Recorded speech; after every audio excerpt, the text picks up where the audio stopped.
You're listening to the Soju Sessions, episode 23, on the SojuTalk Nation podcast feed. I'm your host, Crispy, also known as Crispy Wonton, or simply just Anton, and on today's episode, Shinboy, Matt, from the SojuTalk Nation, joins the show on a deep dive on his origin story. The conversation is K-pop adjacent, mainly talking about Twice, and we get into The Witcher and general fantasy genre discussion. And of course, we end on dating stories. Coming up, my chat with Shinboy on the Soju Sessions.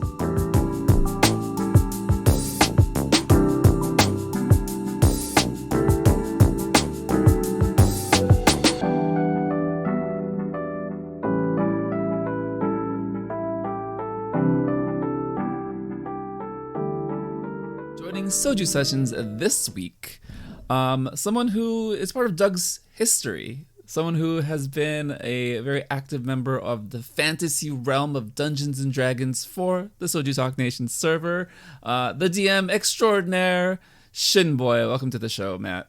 Hello, thank you for having me. Yeah, I have the fancy red name. Yeah, man.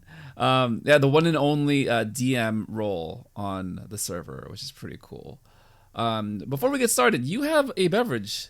I do, as it turns out. I have not had this. It is now September, right? And as we are in September, the autumnal season is fast approaching. So I figured, if it's PSL season, we might as well also go pumpkin beer season. So we have some Departed Souls Ghost of Pumpkins Past, as you can see on the top, brewed with 100% gluten-free ingredients, because I am also the celiac boy. So we're going to get some ASMR can opening action here. Oh, that was not very loud. I don't even know if the mic picked it up. But we'll see how this is. So the can is opening. Can is opening. We got our special. Only. We have our Curly W Washington Nationals street map around the stadium pint glass. Very nice, very nice. Let's see. I have to do this one-handed because I use a push-to-talk. This is going to be a bad pour. It's going to be very frothy, but for audio only, it's pouring. It's pouring. It's reaching the top fourth, the top eighth, and so a lot of froth, a lot of foam, a lot of head, a lot of different ways to describe. We call that a healthy head. Yeah. Healthy amount. So the nose, it smells like pumpkin and beer. I don't really know what else I expected. Let's see. Let's give it a taste. You know what? That's surprisingly light. I was expecting to get sort of slapped in the face with pumpkin like you do in, say, a PSL pumpkin spice latte, but that's pretty good. So I'll be good to go for the rest of the show. Very nice. What was the brand again and the brewery? The brewery is Departed Souls. They are locally based to me here in I'm in Hoboken. They're in Jersey City, which is the next city over. Come on, camera. I'm trying to do the influencer thing, and it doesn't want to focus. There we go. And the beer is Ghost of Pumpkins Past. I picked it up earlier this week because they posted on their Instagram story saying, "Hey, we know it's at the time still August, but we're almost sold out, so come get it while you can." All right, so that's Departed Souls Ghost of Pumpkins Past, found in New Jersey, so on the East Coast. Correct. For all you East Coast people there. I will search it to see if it's on the West Coast. If I do, I will post a photo. I will let everyone know where to find it. If not, I could always ship some out. That is very kind of you. Hit up Shinboy on Discord. He is the one with the red name. Yes. All right, so this is part of the Soju Sessions series of getting to know members of the community, getting their origin story, getting to dig a little bit deeper of who the real people are behind all the user names. So I invited Matt, Shinboy, over to the show this week to get his origin story, and he has been Doug's friend for almost his entire life. Yeah, I'm trying to think. I just turned 29 and known Doug since we were 4, 5, first grade, roughly. Let's say that much. All right, let's start at the very beginning. So 4th grade, how did you meet? Grade, excuse me. First grade. If I said fourth grade, I misspoke. First grade. So you're just about 5 or 6, 4 depending on how advanced you are, but around that age. Yeah. Because of where my birthday falls, I tended to be the youngest in the class. So, how was that meeting with Doug when you were children? And what did you guys, I guess, bond over? How did you guys become friends at the very start? I mean, we went to a really, really small school.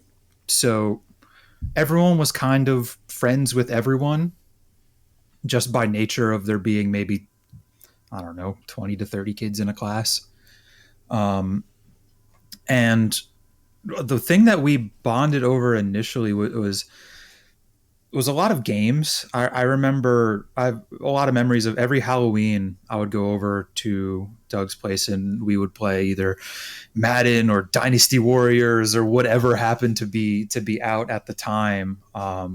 So that was initially what we bonded over. And then as we went into high school, we started playing some games online, expanded our friend group. And that is where sort of the K-pop journey began.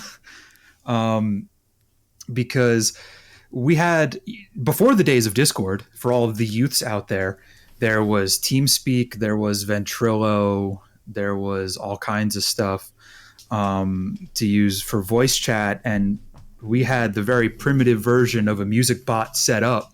So while we were playing games together, the two groups that I have distinct, strong memories of playing there was a lot of Big Bang happening. There was a lot of Girls' Generation happening because this was 2007. 2007, man. Okay, so let's start from there. 2007 to 2010, roughly. It's a 3-year gap, or a 3-year window of those second gen groups just starting and then really hitting their stride into the 2010s. So you said you started with K-pop. What was that like listening to K-pop at such a young age when the accessibility for that type of media, that type of culture was not the same as it is today between K-pop, anime, and just anything that wasn't Western? It was interesting because you really had to go look for it. I don't remember the name of the track, but I remember the first Big Bang track that we actually had, because this was not playing music off of YouTube. This was playing music that you had saved locally, right? So you had to go to your LimeWires or whatever to find it. LimeWire, Kazaa, Morpheus, all the things that destroyed your computer. Exactly. I don't remember which single it was, but it was actually a Japanese single. So it was really weird because I'm like, this is K-pop, but it's not in Korean. But it was what we could find at the time, right? So to your point, the introduction was kind of scattershot. And to me, this is going to sound more reductive than I mean it. It was sort of lumped together with a lot of other foreign music at the time because a lot of what else we were listening to was a lot of, Eurobeat from like, say, Scandinavia and stuff. So that also being sort of niche and a lot of it also not in English, you sort of had to go to the same sources to get it. So I hate to lump it together, but it was just sort of, that's what you had to do at the time. Yeah, no, at that period on the internet, it was very much the Wild West where you had a few of the software peer-to-peer sharing services. But again, it really was dependent on like who was sharing what. And then websites were kind of sketch.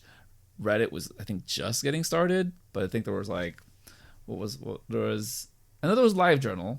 There was Zanga. I think that was a thing for a little bit. God. Yeah, no, all those things. So yeah, very difficult to actually find a stable and consistent source for all this music. But then you end up sharing it with other people and, combining your libraries together to make one, I guess, a collective piece of knowledge with regards to K-pop, right? So as K-pop and the internet started to grow into the 2010s, you guys were in college. And how did you guys keep in touch? Did you guys, I'm sure you guys like met up during summer breaks and anytime you were at home. But what was that like for you going into those formative years of your life? And also, as the internet was growing and changing, did that affect or change or do anything, I guess, like different to your experience with K-pop and the internet? Yeah, it actually changed a lot. Like Doug and I actually didn't stay in touch as much as you might think when we were in college. Like we obviously met up when we were home and around, holidays, and I went out to Michigan one fall, winter. I remember it was snowing, but that doesn't mean much in Ann Arbor. That could be most of the year. I think it was November.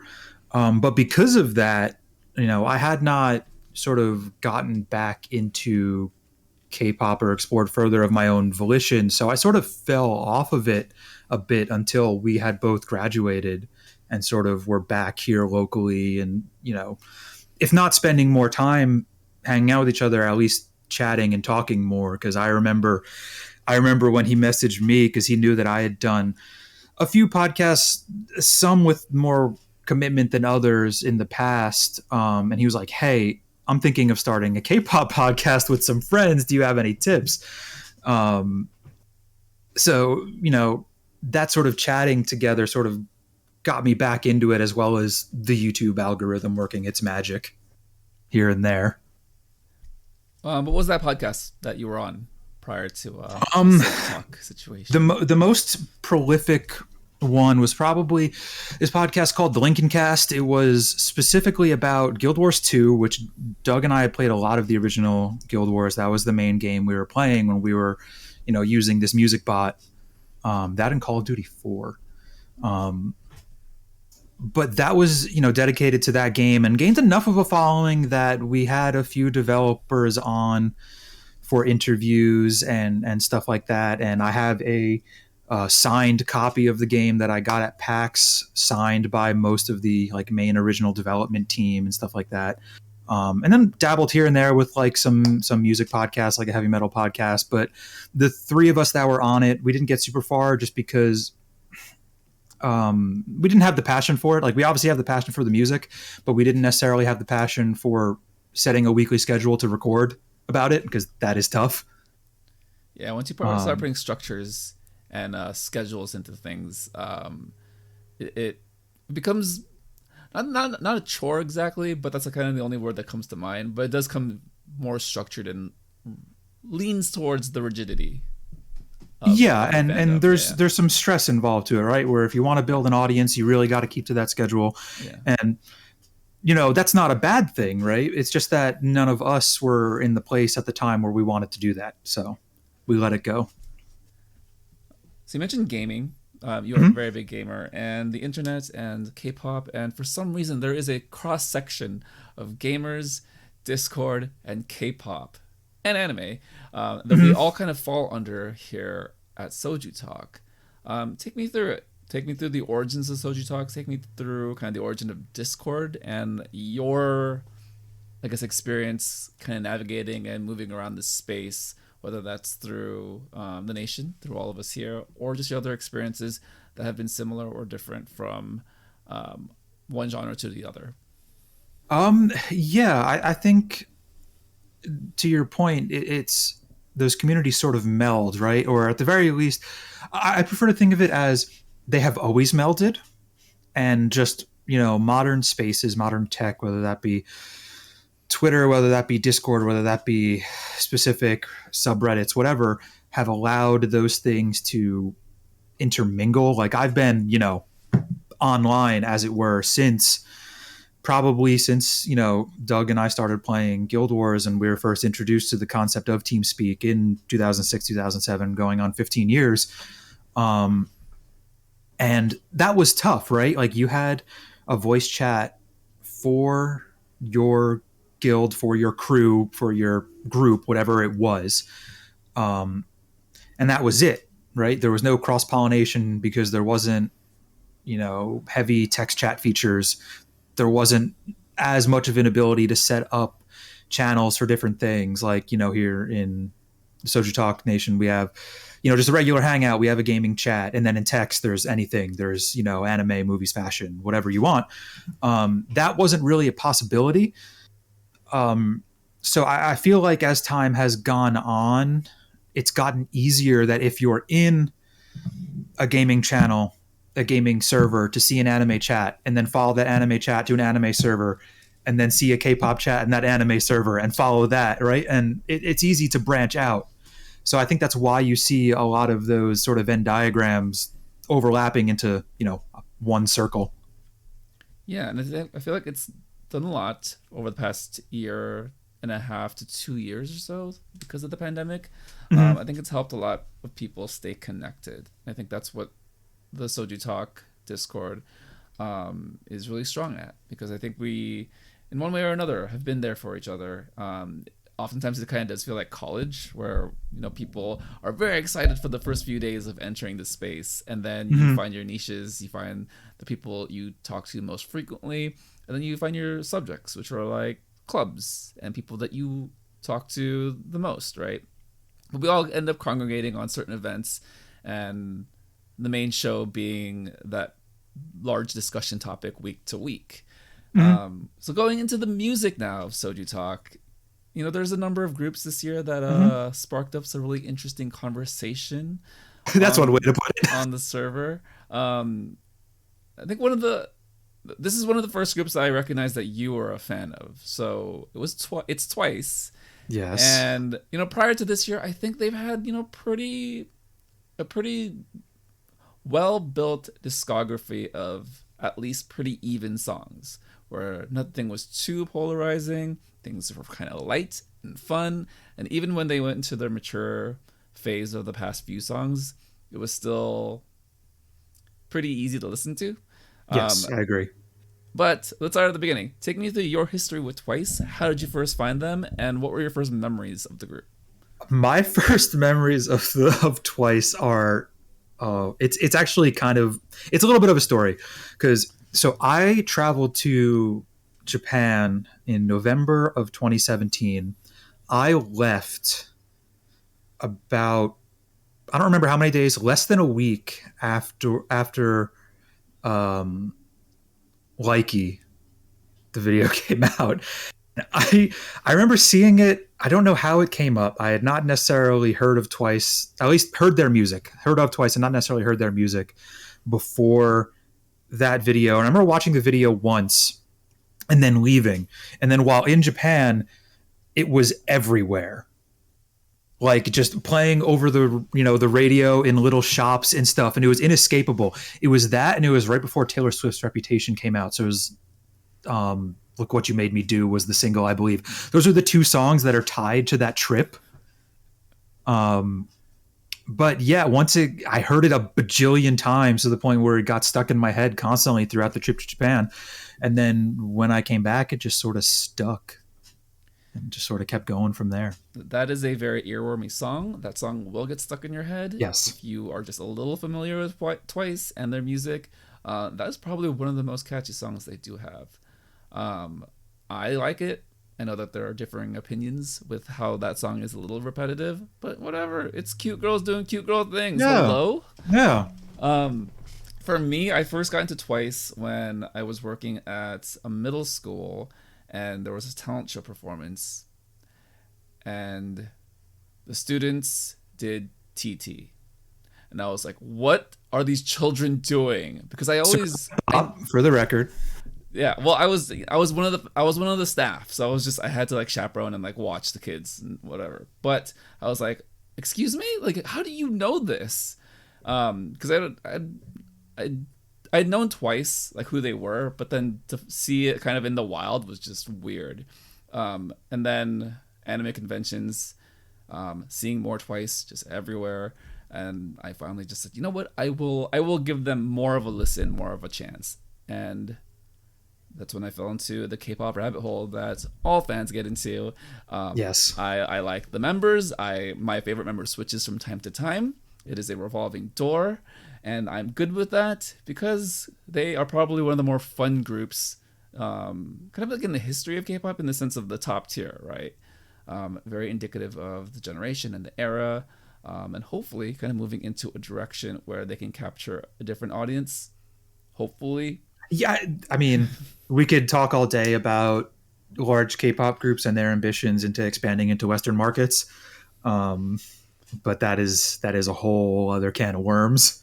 Well, let's go over a little bit of the song that came out this year that sparked up a lot of conversation, and that is Alcohol Free. So the song is a very big shift from what we know of Twice. Maybe not so much of the past 2 years because they are headed in this direction, but it was a little bit jarring. What did you think about the song, and how did it hit you? It's fine. I don't hate it like some people seem to do. I also don't love it. Which it's weird. I was actually going to mention that it sort of fills a niche with Twice for me, where like every other song I've been like, this is a banger, or I don't really care for this. And they haven't had anything in the middle. Not that you necessarily want anything in the middle, but this actually is the first title track, at least, that I can go, okay, this is sort of falls in the middle, for me. How did you think about Warren kind of going off on the song several times? Few weeks, it is what months. It is, right? Like, I don't necessarily disagree. It's just that, like, it's fine. both the song and his opinions on it, they're fine, right? Like, if you want to go in on a song, like, not going to hurt my feelings, right? There's plenty of stuff out there that I could go in on that a lot of people like. So, who stood out to you in the group? Favorite member for this comeback specifically? This comeback? I don't know, actually. Like, I think Nyan was pretty strong this comeback. Mina is always strong in every comeback. So the raps in the song didn't do it for me, so yeah, a lot of interesting elements to the song, I'll say. Yeah. I think if you are a casual K-pop fan, I think it's just a fine song. Because I know... Yeah. I mean, it's an easy listen, which I think was sort of the intention. It's not a very challenging track, which I think for a sort of chill summer vibe works, right? You don't necessarily want to go with like a chill summer vibe and then have something that has, a lot going on that you really need to dig into to appreciate. Now, that can also be used as a criticism depending on your, what you're looking for out of any track at any given time. But, that's very much falls under personal preference. Yeah, and I always try to loop it back to my experiences with like my friends' kids who are getting into K-pop now. So I have a few friends who are about 10 years older than me. Their kids are in high school now, and they are slowly getting introduced to the world, right? So ITZY has been a thing for them to kind of relate to because they're close to the same age. But then they know Twice, because Twice, ITZY, very natural, what's the word, cross-pollination. And they're fine with it. They didn't think too heavy of the song. They like the way it looks. I have influenced the fact that my favorite member for this comeback is Chaeyeon, and they love her hair. So perfect. There you go. I did my job. And sometimes things are taken seriously on the internet because we like to have fun with it. But I think we also kind of need to remember, or at least I do sometimes when I see like the long expanded paragraphs of people's theses of things. It's like, well, this is a more healthy expression than perhaps something else someone else could be doing. Well, I mean, if you're writing a long thesis on as criticism for anything, right? Whether it be a specific K-pop track, whether it be a book, whether it be a commercial, whatever, right? That sort of more long form criticism, I think, is crucial for the genre to evolve. As long as it's healthy and not like, just ranting and bagging on the people involved, right? You can say, oh, I think, the producers made a wrong choice here, and without getting into like, oh, I think this member is not talented, right? Like those are two different conversations. But the former, I think, is very healthy and almost a requisite for art to evolve. Yeah, definitely something to perpetuate, and definitely something to at least take notice of as far as like the spaces that we're in and the things that we're interested in. Because like you said, it's art, so it is subjective. But I do think there is a level of encouragement when something like that does happen, and we kind of push conversations in that direction, as opposed to, like you said, this person's not talented, etc., etc. With all art and the other things that we are very much fans of, just being in the shared space of Discord, things have evolved. I think it's really nice to, get in touch with people through K-pop as the starting point, but then kind of expand and learn. And I mentioned at the top, you are the dungeon master for the Soju Talk. Indeed. D&D. For initiative. Yes, the D&D group. Where did I put my dice? I had dice sitting on my desk. I must have put them somewhere else. Oh, well. No worries. And I think there is going to be another campaign soon with another group of... Yes, I'm planning on doing shorter stuff because when I initially started it, I was not expecting the level of interest that I got. So I'm thinking of doing a few shorter, almost like vignettes. So that way we can rotate people in and out to who all want to play. It's been delayed both because of my personal stuff and also stuff out of my control where some of the resources that I use have gone down. But it's still a work in progress. Yeah, no worries, man. And I do appreciate that you have been the one to lead all of that because I think it does provide, I don't know, like a really nice entry point to a lot of people who have always been interested into D&D, right? And I think it's great that you do that for all of us, and I do appreciate. Sticking with the fantasy aspect of all things that are interesting to you and I, you are a big fan of this franchise, The Witcher. Perhaps, yes. It is one of the few things that someone like myself who is of Polish heritage can be proud of. Poland is going through some things, let's say. We don't have to get into them. But yeah, The Witcher, I have, played the games developed by a Polish team in CD Projekt. The books written by a Polish man, Andrzej Sapkowski. So they're like, much like, and I've talked to Doug about this a little bit, where I think it's great that even in a little way through K-pop, he gets to sort of be in touch with like his Korean heritage.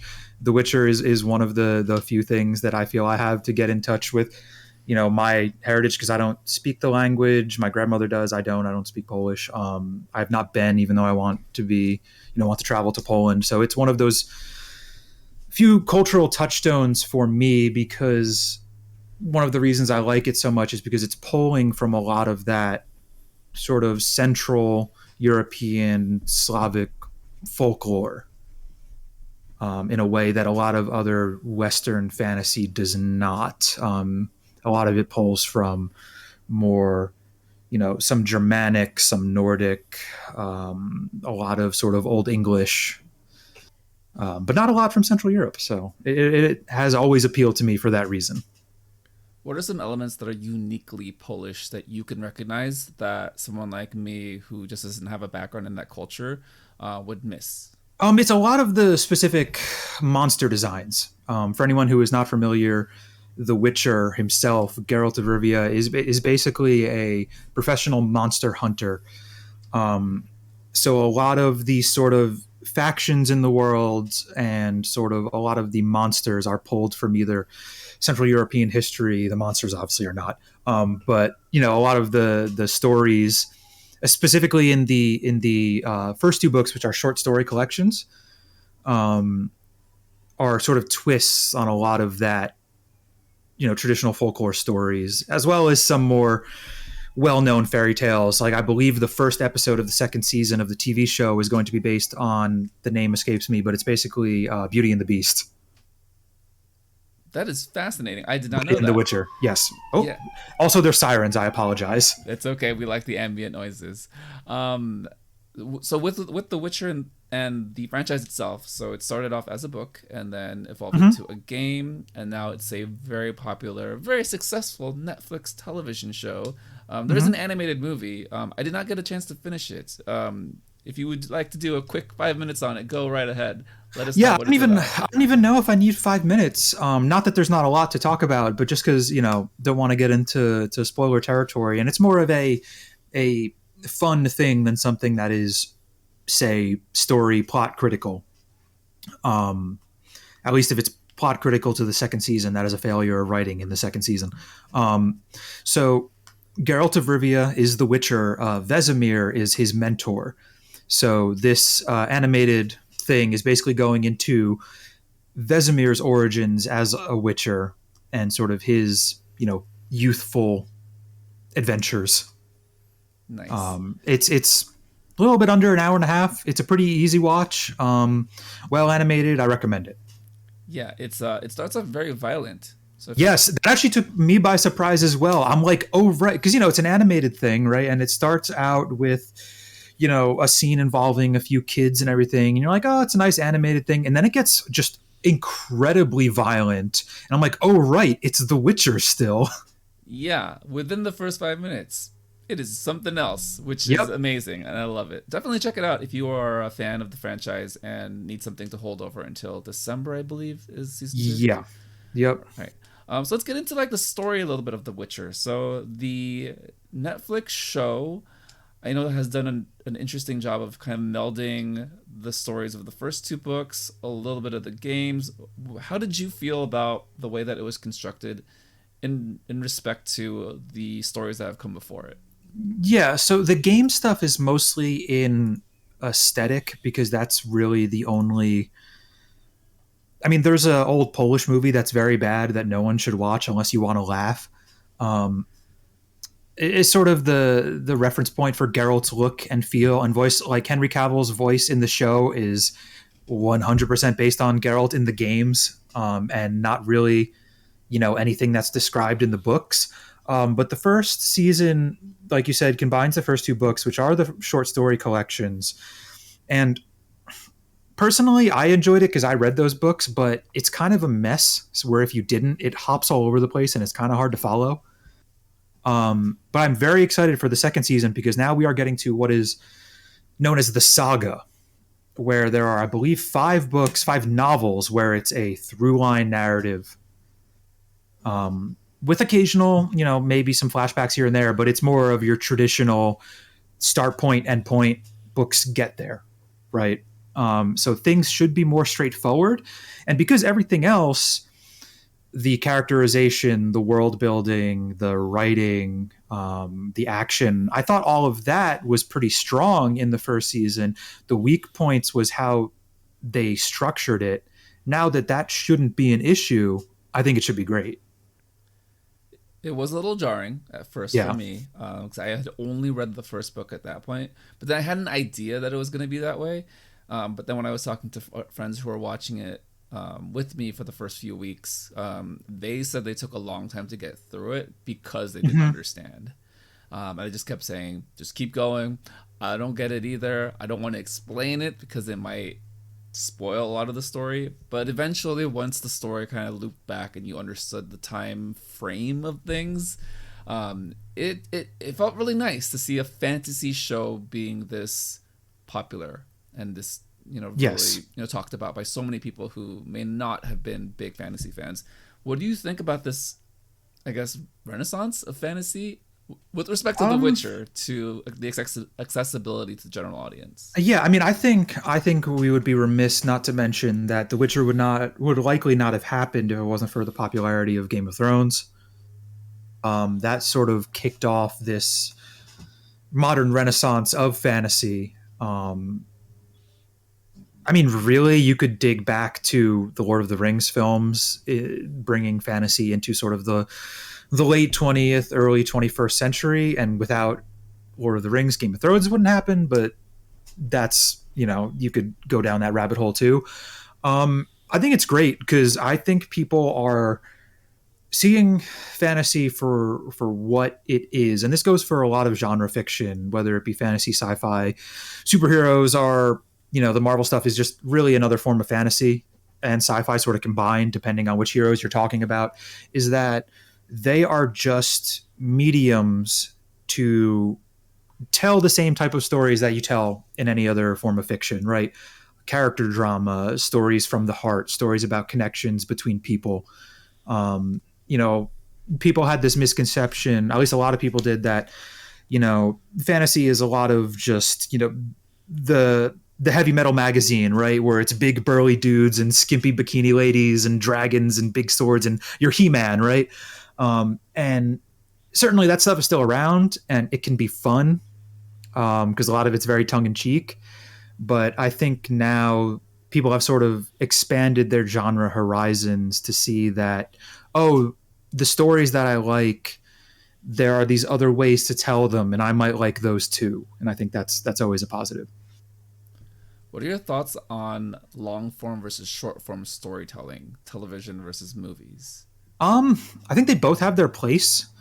Me personally, I'm more of a, if you're considering television long form, if it's told over the course of many seasons, that's more my speed, just because I'm someone with rare exception would rather sit down and watch a 50-minute episode of television every Friday, let's say, as opposed to 1 2.5 hour movie. But I think they both have their place. I think there's something to be said for telling a nice self-contained story, whether that be in one book, one game, one movie, one episode of a TV show, whatever it is. Long form is certainly, you certainly run the risk of writing yourself into a corner, or not sticking the landing, speaking of Game of Thrones. But I think they both have their place. I don't necessarily think one is better than the other. I think, each one needs to fit the story you're telling. Let's put it that way. Yeah, I think we're in an interesting time as far as technology, connectivity, and again, kind of circling back to Discord and just how people consume media now, right? Where movies have become these events where, they either have to pay off this long narrative that Marvel has kind of conditioned us to want in movies, or they have to be very, I guess, succinct stories that are just like one big like theme park ride. I don't mean that in a negative or derogatory way. I just mean that. No, I'm with you. I love theme parks, so yeah, it just has to be like, it has to make you feel that it has a $500 million budget. And for better or worse, we got kind of stuck because of the pandemic, because of the financial constraints and like the push of these theater release dates. And honestly, it kind of sucks that we're not getting movies the same way from the past 10 years. But I'm happy to know that Netflix and a lot of the streaming services that are far more accessible can do long form stories and have done them far better than I think they have in the past. Because like you said, yeah, Game of Thrones did start the Renaissance, but since Game of Thrones, I can't name 5 good series in the same genre. Yeah, but right? the thing is, right, like a lot of those things take time to produce. Like you see stuff like Wheel of Time is coming to Amazon, right? You have like allegedly a King Killer Chronicles series in the works somewhere. I think at Warner, I don't really know, with Lin-Manuel Miranda doing the music. These things take time, and I think you also don't want to saturate the market. That's, I think, a little bit of the problem that Marvel has created for themselves. At least now on the TV side, where it's become tough to keep up every week with whatever it was, WandaVision or Winter Soldier, whatever show there. It's tough to week in, week out for what feels like the better part of a year at this point. Keep up with this stuff. So I think not seeing too many is maybe not a bad thing in the long run. I also think part of it is no one wanted to launch a big budget fantasy show while Game of Thrones was still on, because it's like movie releases and game releases. You get out of the way of the big ones. That's a really good point you make, because right now there is a bit of a vacuum and there's competition, and I think there's a number of properties, number of franchises that definitely can pop off. We're all still patiently awaiting the Amazon Lord of the Rings. Yes, that was one I neglected to mention, but yes, you're right. No, the teaser images have gotten a lot of people on the Discord very excited, including myself. Yes, it looks fantastic. It's going to be fairly divorced from what we know of Lord of the Rings, correct? I'm surprised they're calling it. I know why they're calling it Lord of the Rings. Same reason they called Game of Thrones and not A Song of Ice and Fire. Calling this show like something related to the Silmarillion is a death sentence. Yeah. But it's one of my nerd nitpicks where I'm just like, no, Lord of the Rings is a very specific story during a very specific time in this universe, and this show is not that. Yeah, but SEO, IP, all those things SEO. are. The thing is, right? Yeah. It's you set expectations with that, and if people don't get that, they could be put off. But that's their problem, not mine. Yes, very true. I mean, it's all about managing expectations and Mm-hmm. just hoping that the product can carry itself, which it kind of feels like it does. Amazon has infinite money, so they should just be able to do it. Yep. Um, Some might say they should put that money to other uses, but yeah, there are many other uses considering the state of a lot of things going on today. But and that's kind of a fun segue to kind of go into like how we think about the world and just how we're connected again through Discord, again through the internet, and again probably with Amazon coming to my door very soon to drop off a package I ordered 2 days ago. there you go. But with the pandemic, with all the adjustments we've had to make with socializing, being around other people, hopefully things are opening up again. I know I'm seeing friends and family that I haven't seen in over a year. How are you? How have you managed? How have you adjusted? I've been okay. I've been in a weird place these last few weeks. Just because I made a realization the other day where I went on a hike with my dad recently, and on the other side of that, a week in either direction, I didn't really speak to anyone in person outside of like, maybe walking across the street to the coffee shop and getting something just to sort of go outside, or the cashier at the grocery store or whatever. And I was like, talking in person, not over voice, not over phone, not via chat, talking with one person in person over like a 2 to 3 week span is not great. And sort of realizing that has, once you realize there's an issue, you can fix it, right? So in terms of some stuff, right, like a lot of my friends were all over the place, across, the country, some international, not as many, but some. And, it's friends that I have not gotten to see that often anyway, but there are some friends, a few hours drive away that I would normally see a few times a year that I haven't seen. And, I'm trying to your point, things are opening up a little bit. I'm looking to rectify that, in the next coming months, just driving down, road tripping down to see some people that I haven't seen in. By the time I get there, will be, almost 2 years. So that's been, a little bit of an adjustment. But a lot of it is just like the city life has been tough, right? Like it was wild where I would go to visit family. I'm lucky enough where my immediate family, my parents and my sister and brother-in-law, and now their little one, are all within an hour's drive, right? So with the exception of the very beginning and, some spurts here and there, I've been able to see them at least once every few weeks. But it was wild going down there and just seeing like, oh, they don't have masks in the house. They just keep them in the car because they have not had to live that life where you need one as soon as you walk out of your front door until you walk back in your front door. And sort of realizing that not everyone has had that experience was a weird feeling.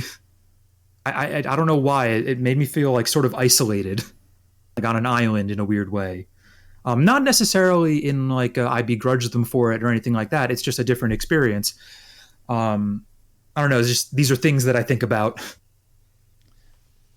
You said a lot of interesting things about just like the way the world's changed and how certain environments, certain settings are very different depending on what restrictions have been lifted or what needs that people had during the pandemic, and now seeing them all adjusting at different times is a bit of a shock, right?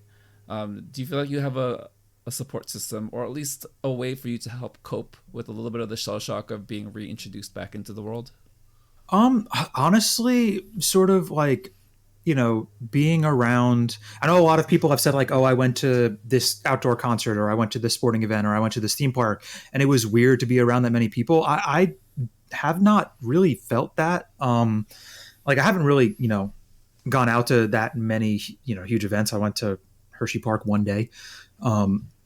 But there wasn't really a lot of shell shock. I don't know what that says about me. Maybe it's just because like even last summer when things were pretty much locked down around here, a lot of bars and restaurants. For anyone who's not familiar with Hoboken, it's a city right across the river from Manhattan in New York, where it's just about as dense. I think we're the fourth densest city in the U.S., and the top three are all immediately north of here, still in New Jersey.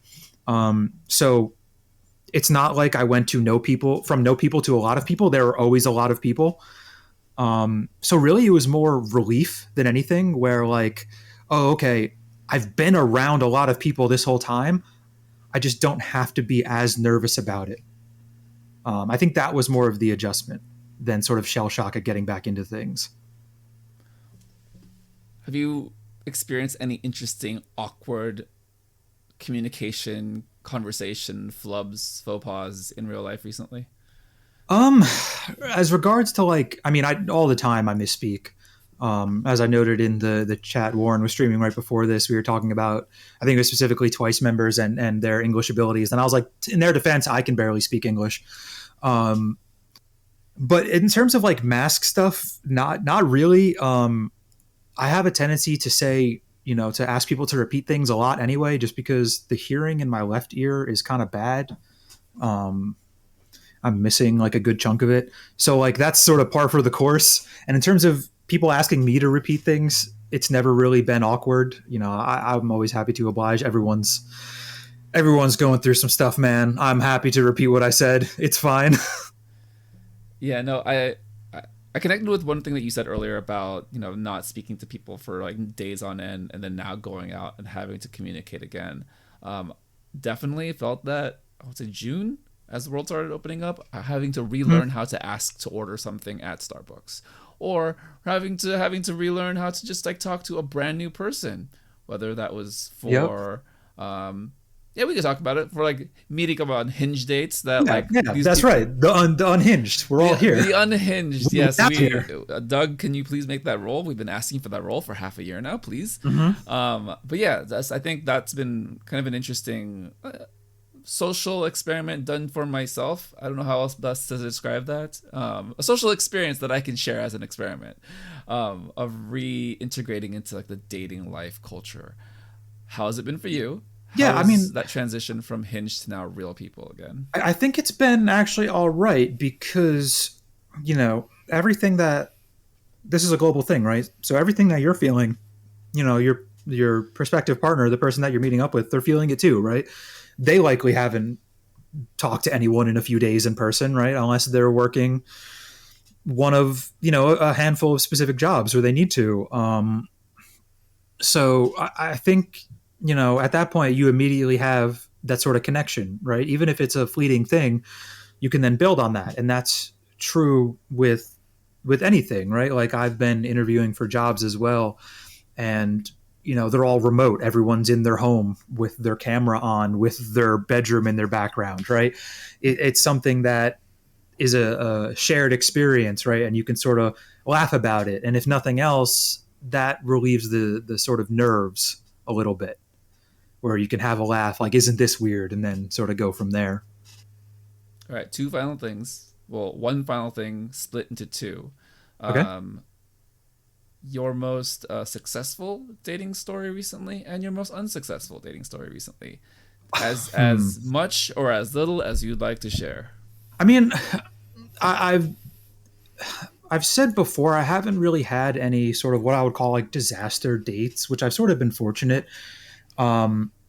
Where there have been stuff where we didn't vibe and didn't see each other again. That's whatever, that happens. The only thing that I think was really bad was it was last year, so 2020, but pre-pandemic. It was like, so right at the beginning of the year, I was going out with this girl who was in the US for like an art work transfer. She was working in a museum in the city as an exchange program.